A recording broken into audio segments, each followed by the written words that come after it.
Bonjour à tous. 26 départements placés depuis midi en alerte orange à la canicule. Toutes les régions de la zone sont concernées, le Jura comme la Côte d'Or, le Doubs et la Haute-Saône. Le mercure pourrait déjà frôler, voire dépasser les 36-37 degrés. Une chaleur étouffante, y compris la nuit. Canicule qui va s'intensifier d'ici la fin de la semaine et s'ajouter à des sols déjà très secs et impactés par la précédente du mois de mai. Dans ce contexte, la préfecture de la Côte d'Or et le SDIS 211 ont organisé une opération de prévention contre les feux de forêt sur le site d'entraînement de Vonne-Romanée. Les acteurs de la sécurité civile ont présenté notamment les dispositifs de surveillance, d'alerte et de coordination opérationnelle mis en place. Sur site, le colonel Larry Chatillon-Ouvrard, directeur du SDIS 21, il rappelle l'importance de cette mobilisation.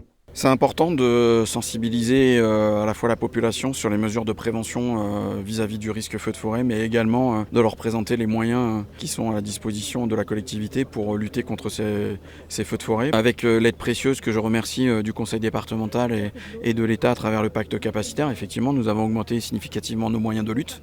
Mais la lutte ne serait rien si en amont de ça, il n'y avait pas la prévention. Et donc, c'est bien l'association des deux piliers qui fait qu'aujourd'hui, dans le territoire et en Côte d'Or, on est en moyen de répondre au risque feu de forêt. Toutes les précisions sur les températures locales dans votre météo, c'est à suivre après ce flash. C'est une nouvelle qui tombe bien, Dijon-Plage fait son retour samedi au lac Kyr. Jusqu'au 30 août, un espace de loisirs sera installé avec baignade surveillée tous les jours, location de paddle ou encore des livres en accès libre. À noter que des animations musicales sont prévues chaque vendredi de 18h30 à 20h. Mobilisation au lycée de Dole. Les élèves ont publié un clip vidéo et une pétition hier pour soutenir leur camarade Ayomide. Cette lycéenne nigériane de 19 ans est menacée d'expulsion depuis le rejet de sa demande d'asile. Sous OQTF comme sa famille, la jeune femme interprète une chanson dans ce clip, œuvre composée par son CPE. La pétition compte quelques 3800 signatures. Et puis, mauvaise surprise pour les habitués du stade de Moret. Le club d'athlétisme jurassien a découvert l'introduction mardi d'animaux de cirque dans ses installations. Pensionnaires d'une structure installée sur le parking voisin, ils se sont introduits par une partie endommagée du grillage. On parle de chameaux, de dromadaires, de yaks ou encore de chevaux.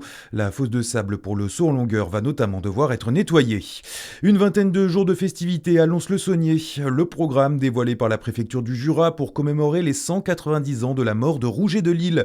Claude Joseph, de son prénom, né dans la commune. L'auteur de la Marseillaise sera notamment honoré par des concerts, à commencer par le 21 juin dimanche au Parc des Bains. Une randonnée historique est également prévue le 28 juin, tout comme des visites gratuites du musée dédié.